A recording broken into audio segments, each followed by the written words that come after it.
तेज धूप और तपते हुए रेगिस्तान में लड़ते लड़ते जब प्यास से बेकरार हो गए तो आप पलट कर इमाम अली मकाम की खिदमत में आए। अर्ज किया, अब्बाजान प्यास का बहुत ज्यादा गलबा है, अगर पानी का एक प्याला मिल जाए तो मैं इन सब को मौत के घाट उतार दूं।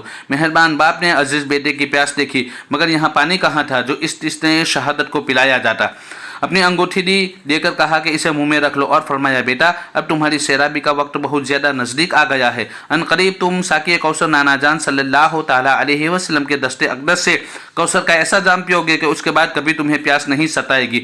शफीक बाप की तसल्ली से कुछ तस्कीन हुई तो फिर आप मैदान जंग में पहुंच गए और दुश्मनों के मुकाबिल होकर पुकारा कि है कोई जो मेरे सामने आए। उमर बिन साद ने तारिक बिन शीश पहलवान से कहा कि बड़े शर्म की बात है कि एक नौजवान अकेला मैदान में है और तुम हजारों की तादाद में हो। उसने पहले भी तुम्हें ललकारा और जब तुम में से कोई मुकाबले में न गया तो उसने आगे बढ़कर खुद हमला कर दिया, तुम्हारी सफ़ों को दरहम बरहम कर दिया और तुम्हारे बहुत से बहादुरों को तह तह कर दिया। भूखा है, प्यासा है और धूप में लड़ते लड़ते थक गया है। इस हाल में वो तुम्हें ललकार रहा है, मगर तुम में से है कोई के उसके मुकाबले की ताकत रखता हो। तुफ है तुम्हारे दावे शुजाअत पर, अगर कुछ गैरत है तो मैदान में पहुंचकर उसका मुकाबला करो और उसका सर काट कर ले आओ। तुम में से ये काम जो अंजाम देगा मैं वादा करता हूं कि उबैदुल्लाह इब्न ज़ियाद से तुम्हें मौसल की गवर्नरी दिलाऊंगा।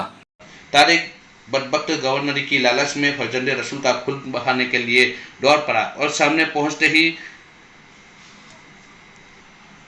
शबीए पैगंबर पर हमला कर दिया, मगर हाशमी शेर ने कमाल हुनरमंदी से उसके वार को बेकार करके सीने पर ऐसा निज़ाम मारा कि पीठ के बल निकल गया और वो घोड़े से गिर गया। शहजादे ने उसको रौंद डाला।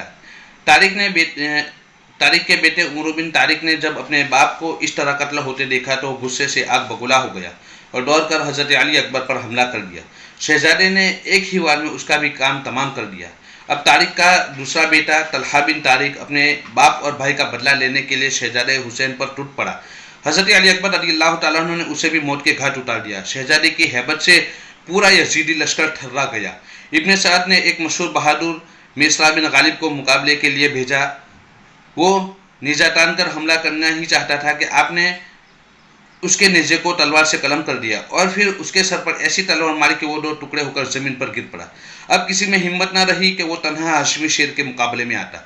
आखिर इब्न सअद ने मुहक्कम बिन तुफैल को 1000 सवारों के साथ या कबारगी एक ही साथ में हमला करने के लिए भेजा। अब इन बदबख्तों ने आपको चारों तरफ से घेर कर हमला करना शुरू कर दिया। आप भी बराबर जवाबी हमले में कार्रवाई करते रहे और दुश्मनों को खाक और खून में मिलाते रहे, लेकिन निजात व तलवार की लगातार ज़रबों से आपका तने नाज़नीन जख्मों से चूर-चूर हो गया और चमनिस्तान फातिमा का ये फूल अपने खून से रंगीन हो गया। बिला आखिर आप पुश्ते ज़ीन से रुए ज़मीन पर आ गए।